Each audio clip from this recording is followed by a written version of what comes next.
Where would you start with government efficiency?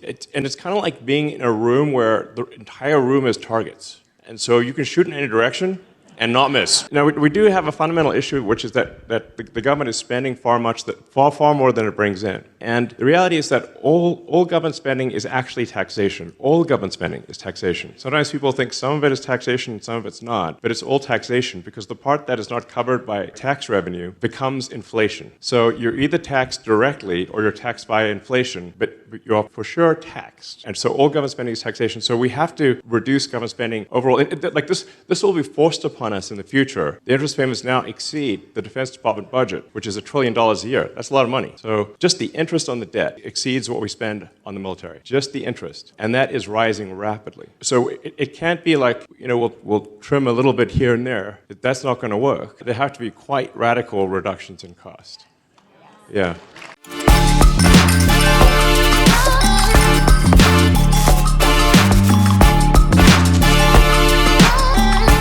All right, y'all. Now, this is very interesting. Personally, I find it fascinating. It's gooder than chicken to finally see whose hand has been caught in the cookie jar, where USAID has been spending our money, not aiding and enhancing our country, but benefiting everybody else in their own bank accounts. But Senator John Kennedy is about to break it down for you. Let me know what you think in the comment section after the video finishes rolling. God bless this man. God bless and pray for Donald Trump, for Elon Musk, everybody who's trying to put America first instead of themselves with their selfish greed. Let's get it poppin'. I want to try to put in perspective what many of my Democratic friends have been talking about today. They're very, very, very upset at President Trump. And they're very, very, very upset at Elon Musk.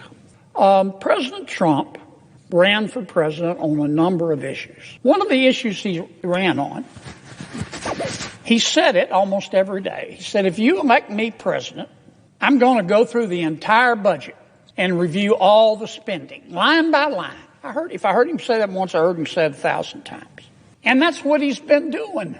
He went out and appointed, through an executive order, Elon Musk, who some people like him, some don't, but he's not a dummy. He's a very successful business person. He's got a top secret security clearance. President Trump issued an executive order, and he turned to Mr. Musk, and he said, Mr. Musk, I want you to do for me what I said I was going to do in the election. I want you to go through all the spending, line by line. Now, let me ask you something, Mr. President. How are you going to review the spending without reviewing the spending? How are you going to audit the spending by an agency without auditing the agency? That's what I mean when I say common sense is illegal in Washington, D.C. That's what Mr. Musk is doing.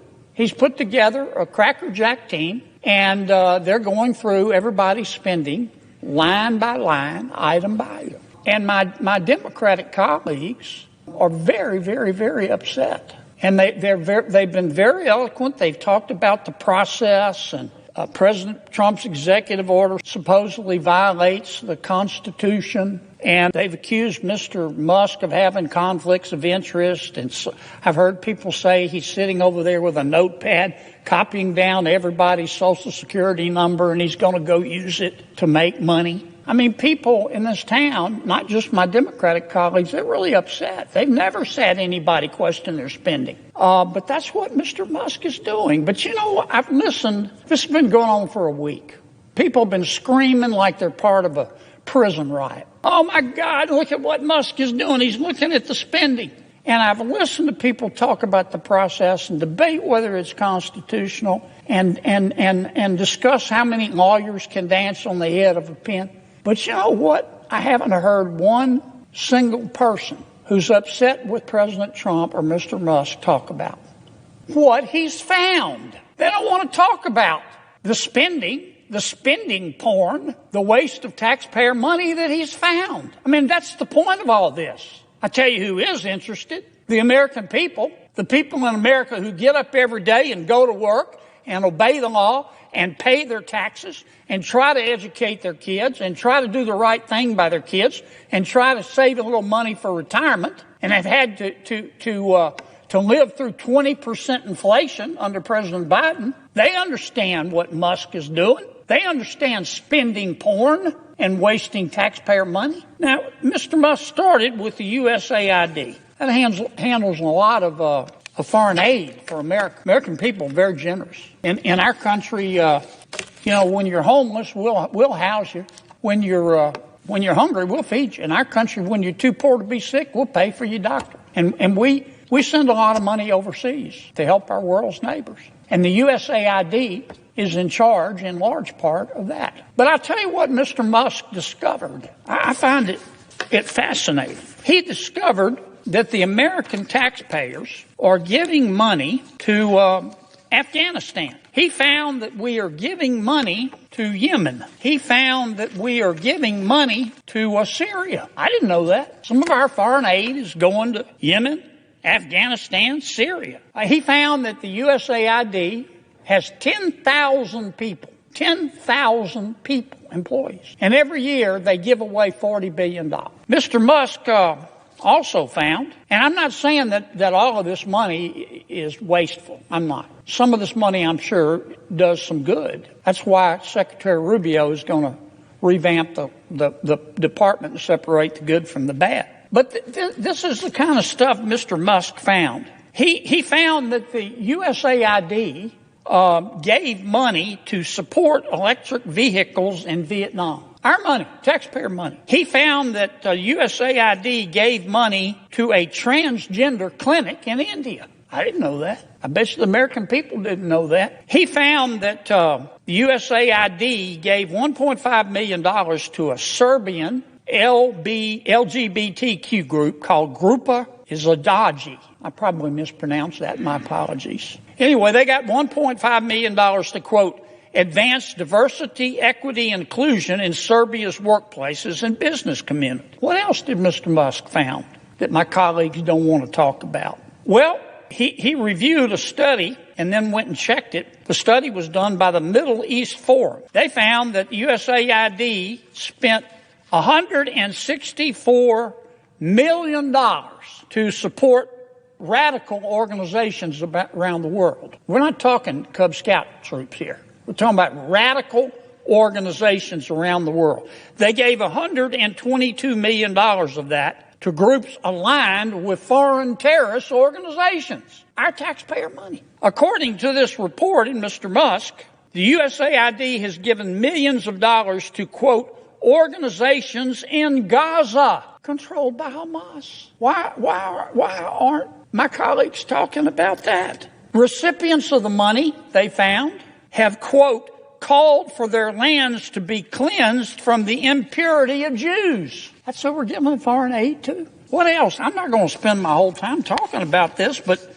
nobody else is talking about it. They're just talking about the process. And Mr. Musk, and he's a mean guy, and he shouldn't be looking at our spending. Well, he is. And I kind of find what he's found out interesting. He found that we gave $2 million, USAID did, for sex changes in Guatemala. He found that we gave $20 million to produce a new Sesame Street show in Iraq. He found that we gave $4.5 million of taxpayer money to combat disinformation in Kazakhstan. He found that we gave $10 million, USAID did, of meals to an al-Qaeda-linked terrorist group called the Nusra Front. Mr. Musk found that we gave $7.9 million of taxpayer money to a project that would teach Sri Lankan journalists to avoid binary gendered language. The USAID took $8 million and gave it to a bunch of journalists in Sri Lanka to teach them how to avoid binary gendered language. I don't know what the hell binary gendered language is. I think I do. You think most taxpayers would support that? Why aren't we talking about that? The USAID gave $1.5 million to promote LGBT advocacy in Jamaica. They gave $1.5 million to rebuild the Cuban media ecosystem. They gave $1.5 million for, quote, art for inclusion of people with disabilities in Belarus. Another $3.9 million for LGBT causes in Macedonia. $8.3 million for equity and inclusion education in Nepal. I could go all night. And many of my colleagues are upset. They're really mad at Mr. Musk. Hell, I think we ought to give him a medal. All he's doing is what President Trump said he was going to do. President Trump said he's going to audit the spending. So Trump goes and hires Musk, again with a top secret security clearance. Nobody can quibble with his intelligence. You know, the guy's as smart as Einstein's cousin. He's a very successful businessman. Some say he's the richest guy in the world. And he's doing the auditing. And man, he's finding a lot of stuff. I call it spending porn. Now, I'm not saying everything that USAID does is wasted, but I'm saying a lot of it is. A hell of a lot of it is. And we ought to be on the floor of this United States Senate thanking Mr. Musk.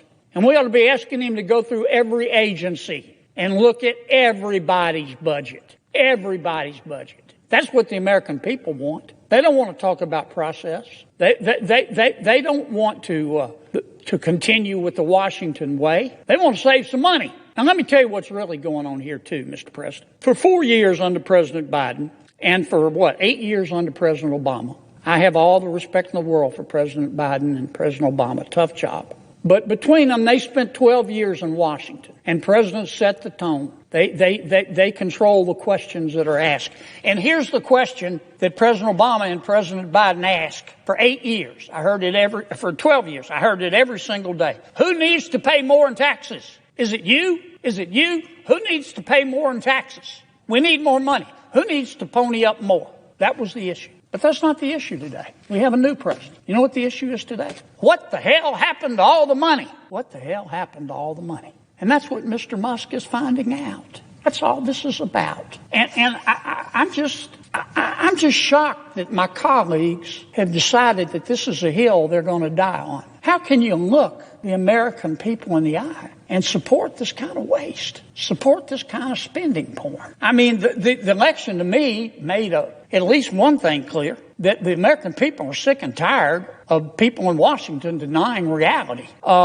The last administration tried to convince us that we were living in a crime-free world where inflation was temporary and the border was secure. And the American people didn't buy it. You know why? Because it wasn't true. And the administration, our last administration, tried to argue that Bidenomics was making our lives better. But the American people knew differently. They understood Bidenomics to mean I get to spend more to live worse. And they voted. Now, I mean, the American people were poorer under the last administration, but they didn't become stupid. They could see that the government was creating a problem, not trying to fix it. And they noticed the national debt, too. Put up that first chart for me. You know what our national debt is, Mr. President? $36 trillion. Not million, not billion, $36 trillion. It takes my breath away. Highest it's ever been, over 100% of our gross domestic product. Our debt's growing faster than our economy. And we toss around these numbers, 1 trillion, 1 billion, 1 million. Since 2019, America's population has grown 2%. We're not having babies, 2%. And that's after massive immigration. You know how much our budget has grown? 55%. 55%. Yeah, we've had inflation, but we haven't had 55% worth of inflation. That's how we got to this $36 trillion in debt. Put up the next chart for me. Now, some of this money we had to spend during the pandemic, and it was a bipartisan effort during the pandemic. Republicans voted for it, and Democrats voted for it because we had no choice. I was there. I saw it from the inside. We came this close to losing the American economy. And you know who helped a lot, doesn't get enough credit? Jay Powell at the Federal Reserve. I watched it. The whole world wanted to go into a cave and retreat. Back in the Great Recession, I remember all the other countries in the world who looked to us. They may hate us, but they know we're the greatest country in all of human history. They looked to America. And you know what? Back in the Great Recession, all the other countries wanted they wanted treasuries, treasury notes, treasury bonds. Not this time.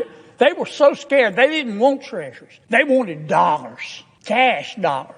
So Jay Powell, thank the Lord, he goes over to the Federal Reserve. He opens what's called a currency swap line, and he told every country, you want dollars? I'll trade you dollars for your currency. And everything calmed down. He doesn't get any credit for that, but it was a gutsy thing to do. But on top of that, to save the American economy, that wasn't helping the American economy. We had to keep the economy going. We spent a lot of money. But then COVID ended, and what we should have done was go back to pre-COVID spending. But we didn't do that. President Biden, after the shutdowns and the coronavirus, the pandemic was over, passed the American Rescue Plan. COVID was over. He spent $1.9 trillion. Never let a good crisis go to waste. I didn't vote for it. Then he came back and passed what he called an infrastructure bill. It was really just the Green New Deal. I know what's in that bill. That was another $1.2 trillion. And then he passed the Inflation Reduction Act. I didn't vote for it, but that was another $1.0 trillion. And then he passed the CHIPS Act. This is really special. He said, big tech, the semiconductor companies need our money. They need taxpayer money. They're not making enough money. And he gave them money. He didn't give hardware stores money. President Biden didn't give the healthcare industry money. He said, I want to help big tech. And boy, they sucked it up like a Hoover Deluxe. We spent $280 billion subsidizing big tech. And you add it all up, and that's $4.3, almost $4.5 trillion. And that's how we got $36 trillion in debt. And that's why Donald Trump said, I'm going to look at every single line item of spending. And that's why he gave the job to Elon Musk. And that's why Musk is auditing these accounts. But nobody wants to talk about what he's finding. Nobody wants to talk about the spending porn, except the American people. They get it, Mr. President.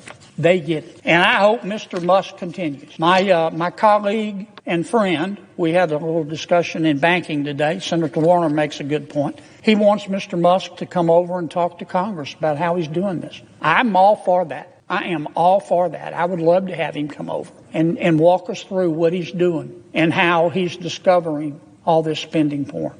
We need all the help we can get on reducing our spending because we can't continue at this pace. I just wanted to spend a few minutes putting all this in perspective, Mr. President. The world's not going to spin off its axis, folks. Every business that I know of goes through an audit.